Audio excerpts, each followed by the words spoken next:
Weekend box office report, guys. We're going to be talking about the weekend box office report. Welcome to Mirror Domains Movie News, your place for entertainment headlines, guys. And this is kind of just an impromptu show. I wasn't going to do one today, but I felt like I had all the show notes ready in anyway. Figured I might as well go ahead and put on the show.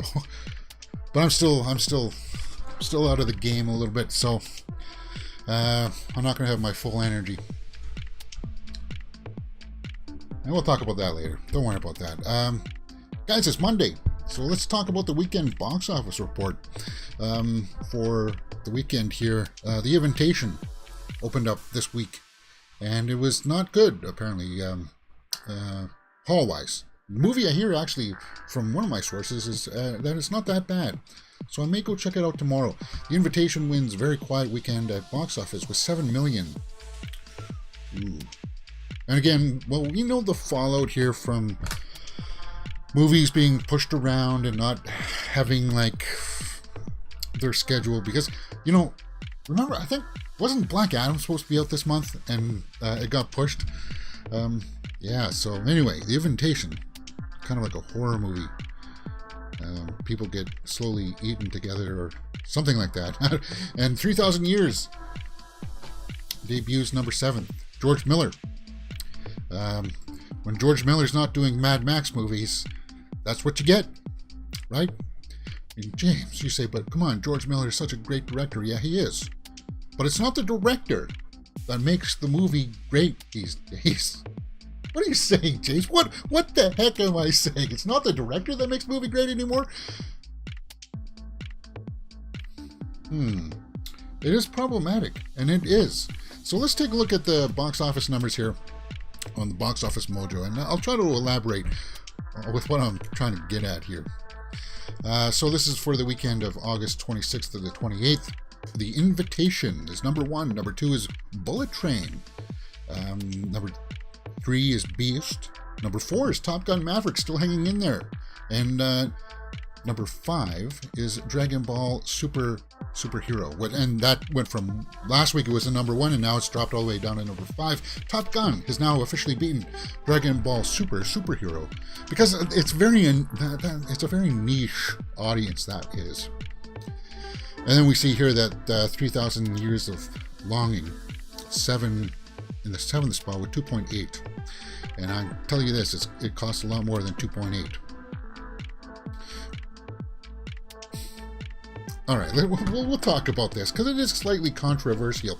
And today's going to be kind of a controversial day anyway, because I shouldn't be in front of the camera, but here I am.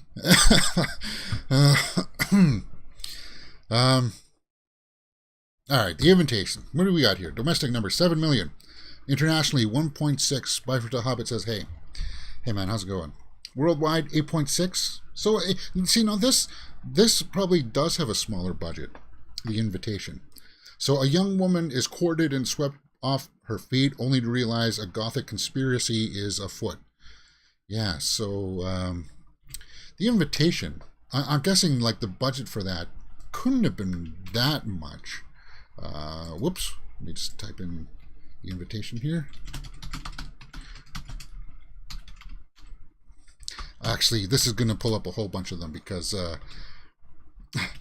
there's many movies called The Invitation. It's kind of like, oof. One of them was only 7 million. Yeah.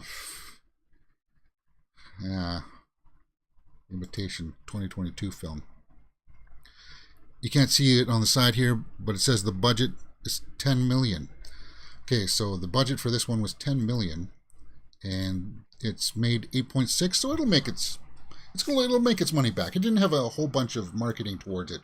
But, yeah, it's just slow.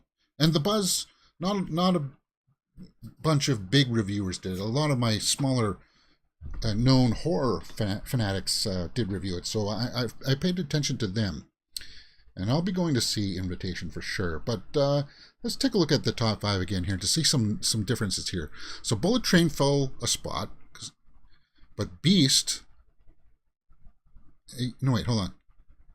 Okay, Bullet Train was 3 last week. Yeah, Bullet Train climbed a spot. Okay, there you go. Bullet Train went from 3 to 2, and Beast went 2 to 3. So they swapped. They swapped there. Top Gun Maverick is still hanging in there, guys. So that's cool. 1.42 billion. Whew. Impressive movie. Impressive. I think we may have to do a full live watch along for this when I get my copy here on the channel. We will, because it's still going to be in my, as of now, it's still in my top 5. We'll have to see towards the end of the year as we get there. So let's take a look at this 3,000 Years of Longing.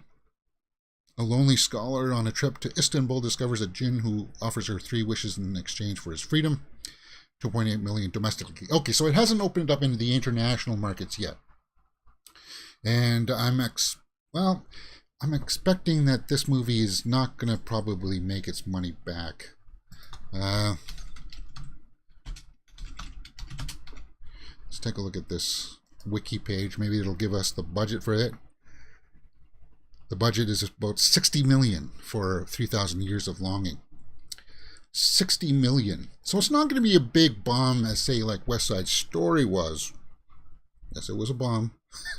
3,000 Years of Longing.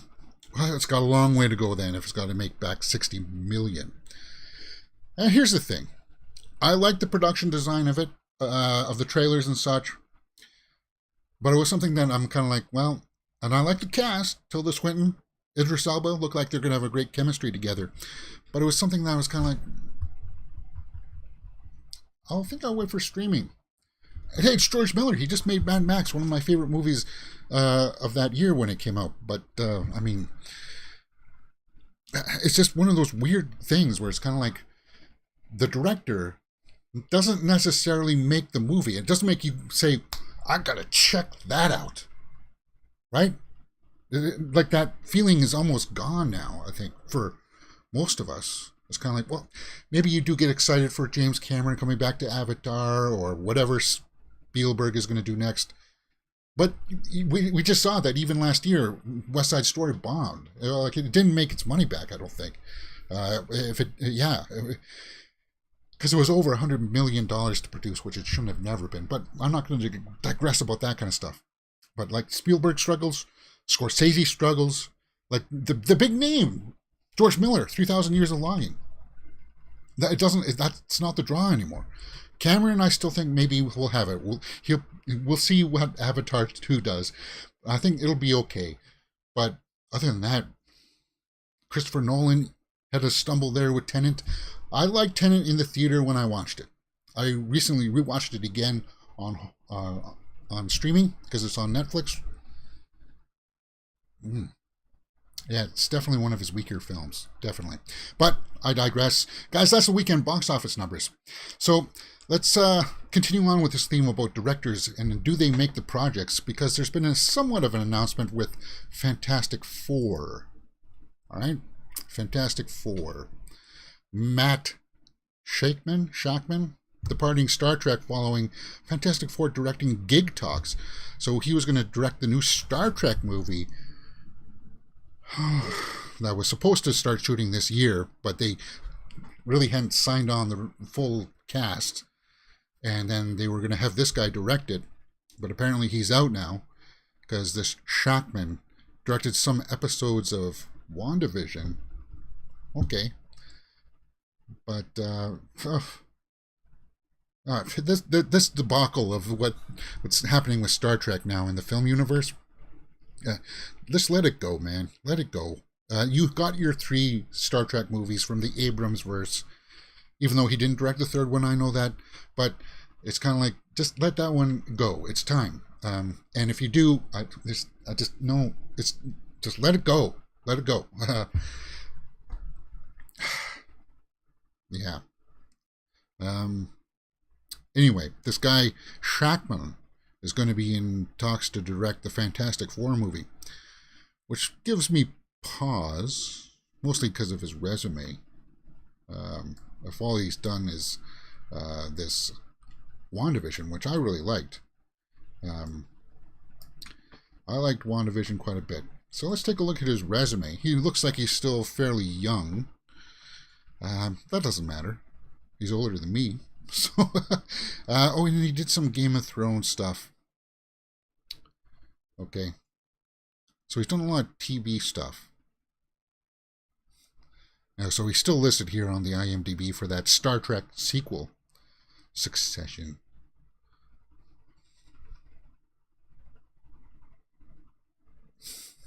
So a bunch of TV stuff here. He cut his teeth here doing TV stuff. I'm not seeing a lot of full length feature movies here. And the TV stuff that he's done, it looks like it's one episode here and there, maybe 2 up to 4 episodes. But he's having his hand in a lot of stuff, so at least there'll be experience talking to some actors. But TV stuff is a lot different than movie stuff. So making that leap, sometimes it doesn't always work. But the new Fantastic Four will be obviously helmed by, produced by Kevin Feige. And still, even though some of the projects in Phase 4 was a little bit shaky, we still, for the most part, trust Feige much more than we do a director. Much more than we do a director. Shackman, I don't really care.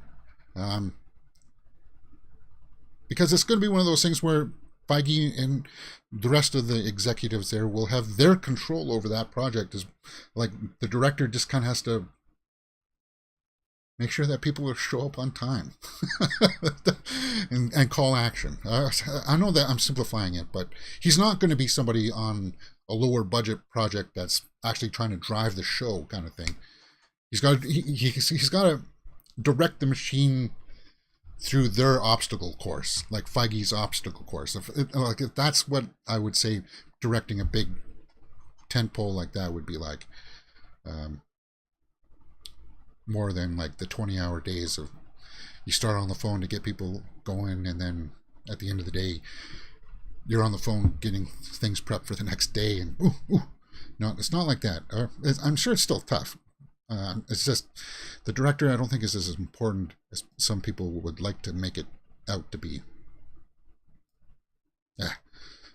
Anyway, he's in talks, and if he's directing, my perspective on that is that it's a little bit like, that's a bummer that Krasinski's not going to do it. But if he directs it, if this Shackman's directing it, I don't think that Krasinski's going to be in this Fantastic Four movie. And then my interest wanes. It does. Does it for you guys? Let me know in the comments. Let's continue on with a little bit of a casting rumor. Yeah, there's supposed to be like the new cast coming out next week. It's going to be all revealed. Whatever. Anyway, there's more rumors, and I'm somebody who doesn't really like to engage too much in rumors. At the end of the show, it's kind of fun, but because of the Shackman rumor here that's been going around, they're saying, like, what is it? There's like a D23 coming up next week or some other kind of convention out there, like the Disney convention, where they may reveal this. David Ferracci. He wanted who? Penn Bagley. Penn Bagley. Never even heard of this guy. Who wanted to be the new Mr. Fantastic. Let's take a look at him. Let's pull up some pictures here. This is who you want to be Reed Richards. Somebody who's going to be of the clout of, say, he's got to be stoic on part of, like, he's got to be able to hold his own on the level of, like, of a Robert Downey Jr. or Chris Evans. He's got to be that strong. And who the heck is this guy? He looks like he's okay, I'm showing my ignorance here. Let's take a look at his IMDb here. You want this guy to be Reed Richards? Okay, so he's in a TV series, Birthday Cake, Here Today. At least he's been in some movies. Another TV series, Gossip Girl TV series. Easy A. Okay, that was with Emma Stone. Drive Through Drunk. John Tucker Must Die. So he's been around for a while. For a long while. He was on the TV soap, Young and the Restless. Okay. Nothing huge that I would recognize him from. It doesn't appear that Penn Badgley is being eyed for Mr. Fantastic, says comic book movie. Okay. So, see, that's what you get into with these rumor stuff. I still hope Krasinski comes back. This is in Forbes. Yeah, I don't see it. I don't see him with the... Yeah. Krasinski is still my number one pick, but if it gets revealed anytime this week, we'll talk about it. If not, next week. And we'll have to see how it shapes up, because I know some people are excited for it, but there's still a lot of people out there that I've seen in the comment sections, in like the Reddit pages and stuff like that for the Fantastic Four, and they're a little bit mixed on their reactions to it. It's kind of like we've already had like three unofficial movies, or 3 official movies, 4 unofficially, or something like that, and they've all been kind of like meh. Yeah. We'll have to see how this develops. All right, Aquaman 2 Batman. Aquaman 2 could have multiple Batman, teases Jason Momoa. Ever since this got pushed last week, like Aquaman 2 got pushed to next Christmas, my interest has gone way downhill. It's kind of like, okay, we can just put Aquaman 2 here to a side for a couple months, or maybe half a year. 7 months. Let's put Aquaman 2 aside for 7 months, and like, so he's still trying to get the buzz going, because it was supposed to come out this year. It's supposed to be out this November, wasn't it? So let's see his quote here. I cannot tell you anything about the reunion. He may or may not be in it, and there could be more or less, or even more Batman in it. Who knows? You only know a little bit. Classic quote. Well, he's just trying not to spoil anything, but he's also trying to tease, a possibility of perhaps both Batman being in Aquaman 2. You hear the stories that, yes, because Michael Keaton was taken out of Batgirl, we don't know how much he's going to be in Flash now, that they're just going to use the Ben Affleck Batman, and I think that's the way they should go. Just keep Ben Affleck. I know it would have been really cool. I wanted to see Michael Keaton back, but we don't know what capacity he's going to be. So, Aquaman 2, next December, guys. Man, I'm in rough shape. I got...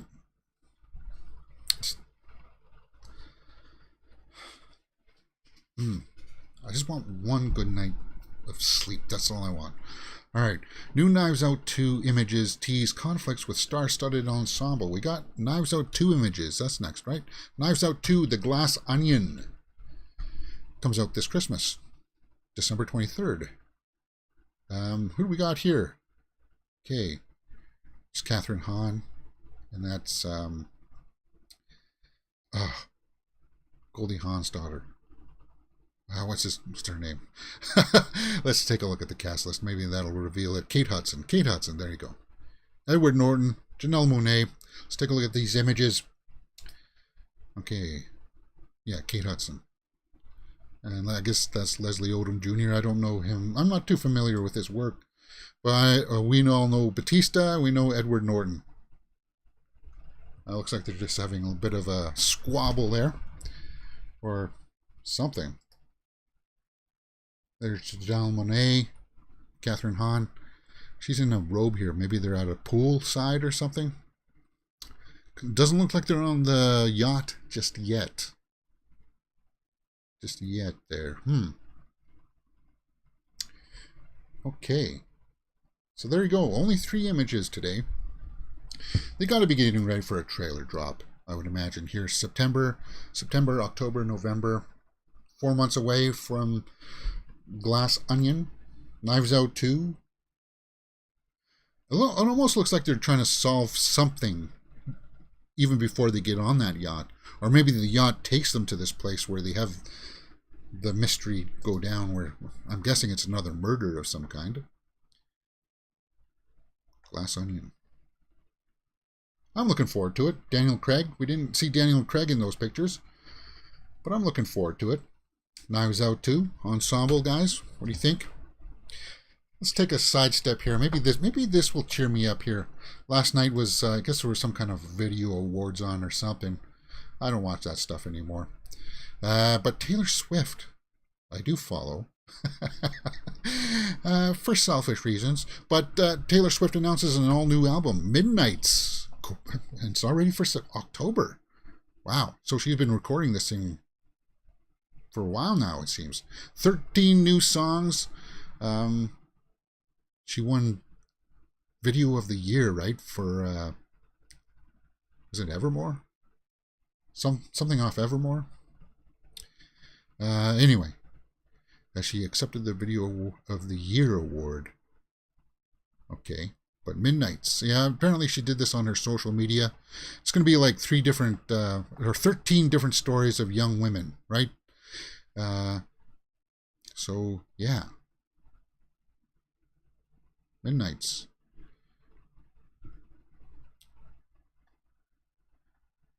And, yeah, so that's like, it's not even song titles. Anyway, I liked the last two albums. I liked Folklore and Evermore, so, yeah. Cool. I'll be paying attention to that, right? Taylor Swift. I guess I can sort of draw this back to movies somehow. Maybe. You know, she did direct that small short film that apparently, if you read some of these articles, it could be up for an Oscar nomination. Short film, yes. Here it says here from Hollywood Reporter. It had Sadie Sink and Dylan O'Brien in it. Yeah. Could be up for a live-action short. Taylor Swift Academy Award winner.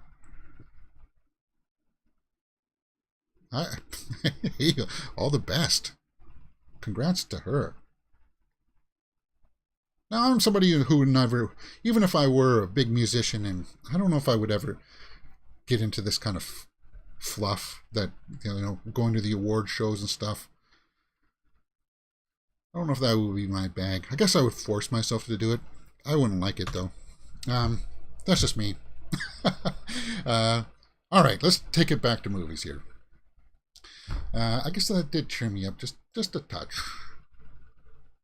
Dan Akroyd, Chevy Chase. They're going to be in a movie called Zombie Town. Mystery teen romancer. What? Family adventure pick. So it sounds like it's something that's going straight to streaming. What's it called again? Zombie Town. Teen romancer. Based on author R.L. Stein's book of the same name. Okay, so the indie now shooting in Ontario. Really?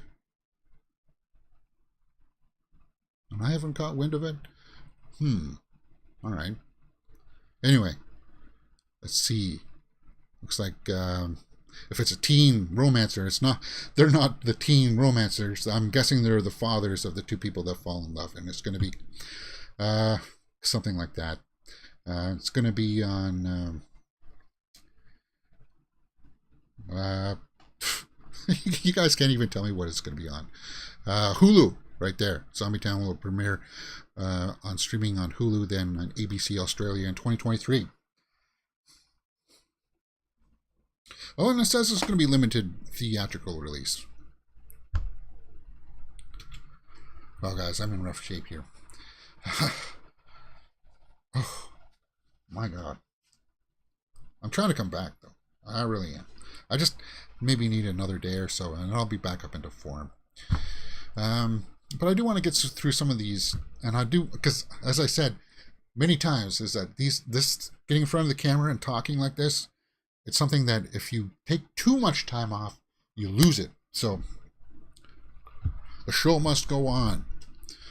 Lady in the Lake series.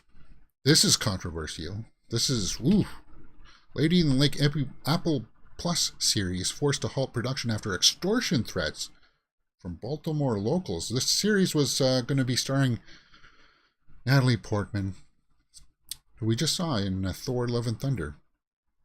So they were filming a series there just outside Baltimore. And if you go and read how this article went down, I guess a couple of stagehands were getting ready, and I guess they were confronted by some thugs, I guess you would have to say.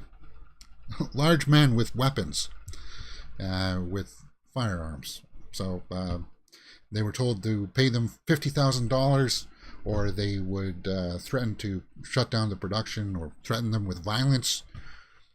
And then I went on to read more articles about this, and it's kind of like people do this kind of thing a lot. They don't necessarily threaten violence on productions, but if you're filming in their neighborhood, they'll do things like turn on the radio or start mowing their lawn when they knew that the production was going on. And if somebody asked them to be quiet, they'd say, "Give me some of this, and then I'll stop mowing my lawn." Some people, you know, it's just, at least Natalie Portman wasn't on set when this went down, because if it was that, yeah, because she is one of my favorite actresses, and Black Swan was fantastic, and I liked her as Padme. So who knows what's going to happen here? I guess they called in the police and stuff like that, so they're going to do an investigation. It's supposed to be a period piece. Lady in the Lake takes place in the 1960s Baltimore. So you know what? Film your plates. Film your... you don't even need... Think about using the volume for your external street shots and stuff like that. Get out of there. Get out of there. That's what I would say. It's just crazy. And I hope those guys are brought to justice. I really do. And I was continuing on threads like this. Ozzy Osbourne. I was returning home to the UK from the US. I don't want to die in America. He's 72 years old now.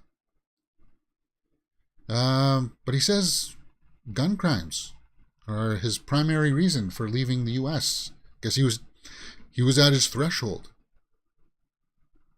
Gun crimes. We just seen it. We just saw it touch us here.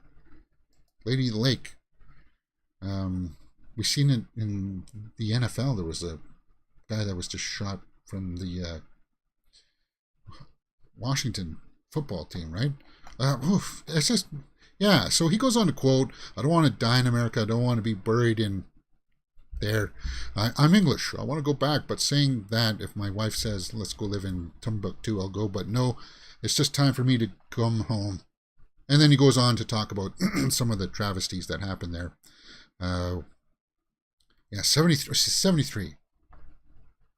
And I'm sure his body, he hasn't been the kindest person on his body. So he's somebody that, if he made it to 90, I think everybody would be surprised. But hey, he wants to go home. And I got nothing wrong with that. And he cites violence. And I know people will say, well, he's just a wuss then, but whatever. Hey, it's Ozzy. He can do whatever he wants. And I respect that. I always will. Talking about musicians here. Let's continue on with that theme. Weird Al. Daniel Radcliffe. New poster. New trailer. Weird. The Weird Al Yankovic story coming to Roku November 4th. So we got a new poster. We got a new trailer. Now, I watched the trailer. Whoops. I don't know why that's not set up. Oh, that's why it's not set up.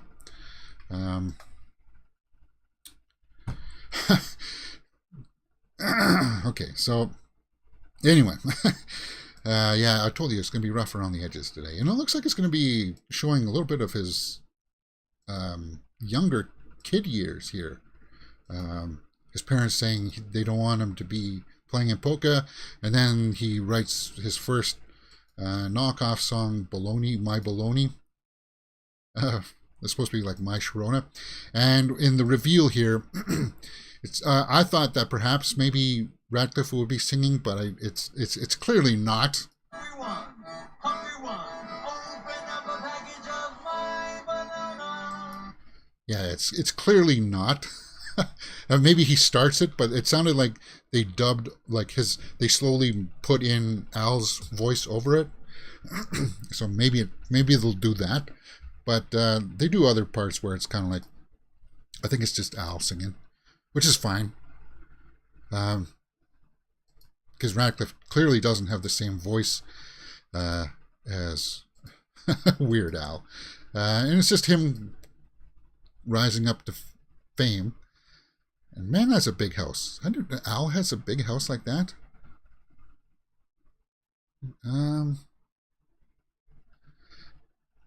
I hate when people put the pianos underneath the staircases like that too. I say, come on, have some respect. I know they're doing it for maybe sound reasons. Madonna comes in, and this goes on to suggest that him and Madonna had a much bigger relationship than I thought. Evan Rachel Wood is playing Madonna in this. I guess this trailer, he did a few songs from her, like, right? So this trailer seems to suggest that they had a bit more of a kind of a relationship, and I didn't know that. So that's interesting. And we heard that this is going to go a little bit into his background here, and it looks like he's hitting the sauce there pretty hard. So it's opening up at TIFF this month in September, but everywhere on. Now, did this actually happen? Live? If he was with Madonna, you think you would be able to find a picture of him with Madonna like that? But then it just goes on to him playing more polka and practicing and stuff like that. He accepts an award at the end. And then there was a brutal scene here of him lighting up a cigarette, and his manager or something says, "Al, you can't smoke in here."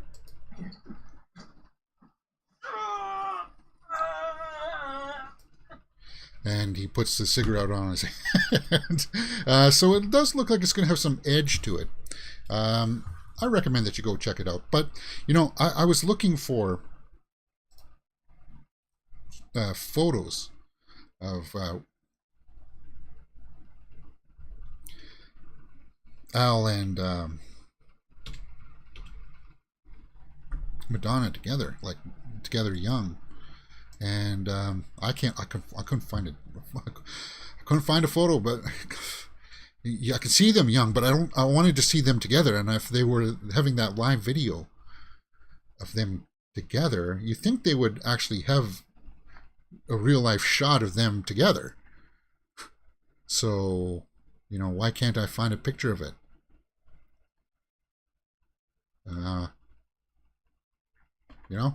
You should be able to find a picture of it, James. Or maybe a video of it.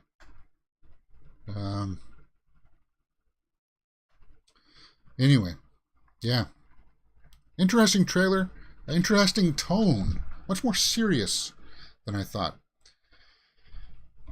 Okay, so this happened on Friday. And I do want to address it because I'm somebody who really liked the Resident Evil series. It was canceled after a single season on Netflix. Live action series based on a long-time running franchise debuted in July, and I liked it. Because I was interested. I wanted to know what this new series was all about, and I liked the relationship between the two daughters and the father, Lance Reddick. And they did kind of leave the door open for more to happen, but I guess we're not going to get it. Netflix has canceled the series after one season. They're just citing that the viewership just kind of plummeted and people stopped watching it. People stopped talking about it.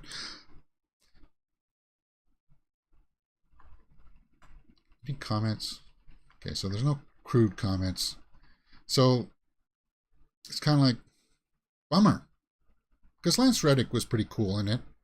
He was. Lance Reddick, yeah. Speaks. Responds to Resident Evil's cancellation. He played the doctor. He was one of the doctors that was working with the T-virus to cure things. I wanted to do this video because I wanted to do some acknowledgements and do some thank yous. As all of you are aware by now, the Resident Evil on Netflix has been canceled, and the haters and the trolls notwithstanding, yeah, for some reason there were haters and trolls on this show because the fans of the game didn't get what they wanted. But as a series, I kind of liked it. It was bloody. It was gory. The haters and the trolls notwithstanding, I wanted to give a special thank you to all the fans who watched the show and who really love it, because there are a hell of a lot of you. I want to give a big thank you to our fearless leader. Okay, so blah, blah, blah, blah, this. Thanks to the executives. We worked our butts off. And onward and upward. He was good in it. And I think even the haters said that Lance Reddick was a standout in it. But I liked how abstract it got towards the end. Like the final 2 or 3 episodes are just like, wow, we're going there? Oh, that's weird, man. And yes, some of the decisions by the main characters, the young girls, were questionable, but I kind of like how all of that kind of played out. Bummer, it got canceled. A few more stories that are not listed there, but in the description, guys, are talking about cancellations. Salem's Lot. Now, this came up a couple weeks ago. It was brought to my attention that this was removed from the schedule. And we'll talk about this a little bit more on the Horror Weekly Roundup this Saturday. I will be back this Saturday for sure. Salem's Lot removed from Warner Bros. Discovery release schedule. Yeah, this was brought to my attention, but I couldn't find anything about it until now. And I know some people have their sources and stuff, but until it really gets official. We heard that it got delayed, the reboot for Salem's Lot, to next year. And then, well, it's been removed. Apparently, the producers were not happy with what they were being shown, just like what happened with Batgirl. So HBO Max was set to be released April 2023, but Warner Bros. Discovery decided to move Evil Dead Rise from HBO Max to the theatrical release. It seems that Salem's Lot is now another movie that the studio, with an uncertain future. Well, if it's Warner Bros. Discovery, that's under Zaslav. And if Zaslav, he's the guy who's been acting things like Batgirl and a lot of the CW stuff. If he didn't like it, he thought it was trash, which is a bummer because I was kind of excited to see it. If it's pulled, I can see him doing it. Yeah, and that's a bummer. Because I was looking forward to it. I wanted to see a remake of this. I thought it was ripe for the picking. Adam says, are they planning on killing HBO Max? Well, yeah, that's a topic for another story. But we talked about that a little bit. But HBO Max is still going to be there. But apparently Salem's Lot is not going to be. Bummer.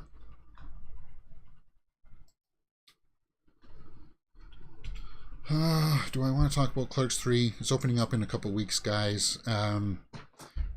Limited release, theatrical release. They've been releasing a whole bunch of clips now.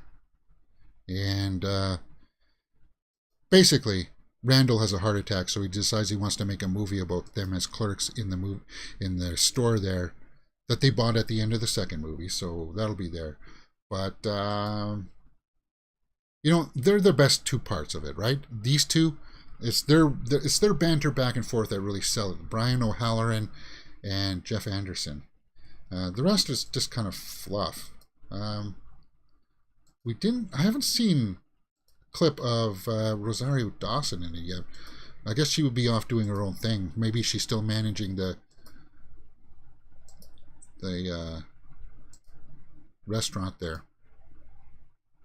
Anyway, Clerks 3 comes out September 13th to the 18th in theaters, and then, yeah.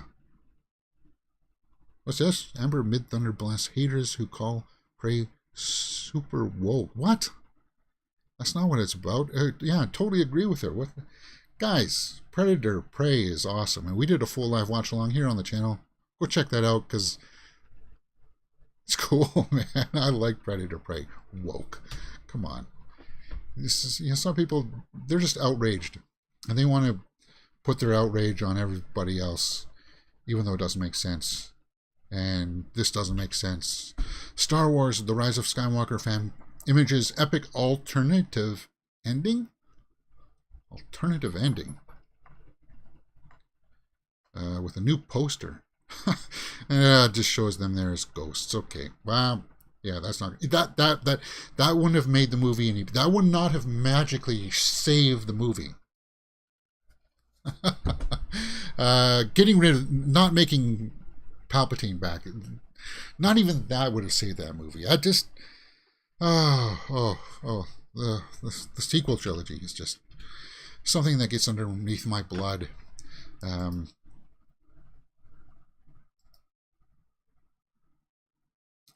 Yeah. Anyway, guys, I think that's going to round us out here for that day. I'm just pulling up the Twitter to see if I missed anything. And then I'm going to have to call it quits because it's like plus 38 outside with humidity. And aside from that, I'm kind of roasting. I'll tell you guys what's coming. I've just been going through a really bad period of insomnia. Like, my sleep is like an hour and a half here and there. And it's kind of like, I don't want to take any pills for sleeping or anything like that. I just want my body to. It's not even a mental thing. It doesn't feel like I'm tired. I want to go to sleep. I lie down. Nothing happens. Anyway, it's been going on like that for a couple of days. So we're going to postpone. Oh, anyway, yeah. Let's talk about that. The Game of Thrones reactions. People didn't really like the first reaction to my Game of Thrones. I don't care about that. I'm still going to do it. I like it, and we'll catch up with She-Hulk on Wednesday, I think. So tomorrow we'll do the Game of Thrones, and then She-Hulk Wednesday and Thursday, and we'll be caught up. And then I'll try to get the movie show back at 12 p.m. tomorrow. So I just wanted to make sure I got something out today. Whew. All right, let's take a look at the old Twitterverse here, and we'll round ourselves out for the day. White Lotus Season 2. Don't even know what that is. My Policeman. A restored and remastered version of Old Boy will be released in theaters. I know a lot of people love the original Old Boy. A lot of people do. I prefer the remake, and I know a lot of people will be like, that's blasphemy. And I usually do like the foreign movie over the original. I do. There's just something about that one. For me, it just, I don't know, yeah, maybe I do need to give it another chance. It's just, for me, I prefer the American version. Emma Watson covers the latest issue of Wonderland. Black and white photo of Emma Watson. Okay. Don't know what Wonderland's about. Is it about fashion?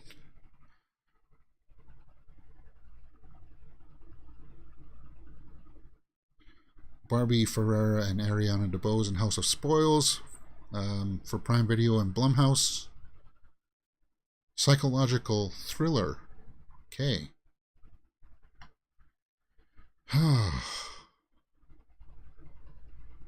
House of Dragon. Yeah, I don't want to get spoilers here for that because I haven't seen it yet. So when we watch it tomorrow, you'll see my genuine reaction to it. Tessa Thompson and Joseph Gordon-Levitt to star in sci-fi thriller Ash in the Flying Lotus. Joseph Gordon-Levitt. Cool. Tessa Thompson. Michelle Yeoh will receive inaugural TIFF Share Her Journey Groundbreaker Award. Darren Aronofsky's The Whale will be released in France. Okay. In February. Alright. Guys, I'm starting to get a huge headache here. Yeah, this sucks when you're not feeling 100% it.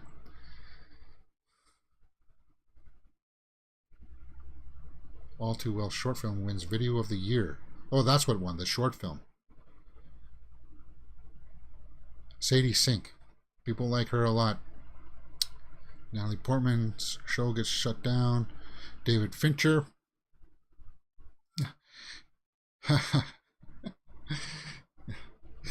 You know, I said this on a Reddit thread the other day.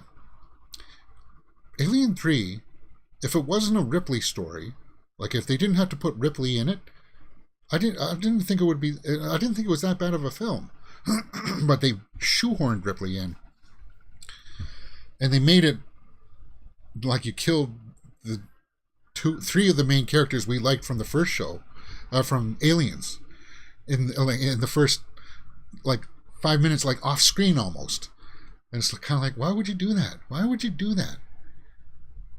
Anyway, and they didn't learn from that.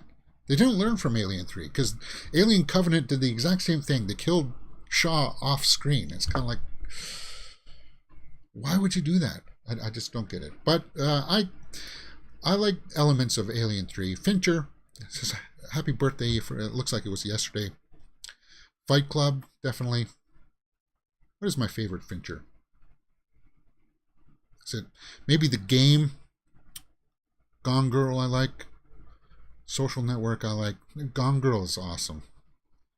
Oh, there's a... Okay, so we do get an image of Daniel Craig there. The Glass Onion. Looks like this glass thing going... This house has some glass thing kind of like this. Maybe they go on a yacht to get to this place, and that's what we've seen in the small little snippet that we saw of it. But he's... I like him as this character, as the inspector. Cool. Can't wait for it. Alright, guys. I think that's going to wrap it up for me. I've given you 40 minutes, right? New poster for Weird Al. First trailer for Jamie Gray's Armageddon Time. Yeah, I'm starting to get a huge headache here too. So I'm going to call it there, guys. And we'll be back tomorrow, hopefully right at 12. I had the show notes all prepped, but like around 11 o'clock, I was like, I think I'm tired enough. I can take a small nap. I nap for like an hour. Hey, when you get these bad little droughts, you just kind of got to take the sleep when you can get it. I still feel rough around the edges, though. I really do. All right, guys, that's it for today. I'll see you tomorrow. And we'll be watching House of the Dragon, Episode 2 tomorrow. For sure. Thank you. For today, at least.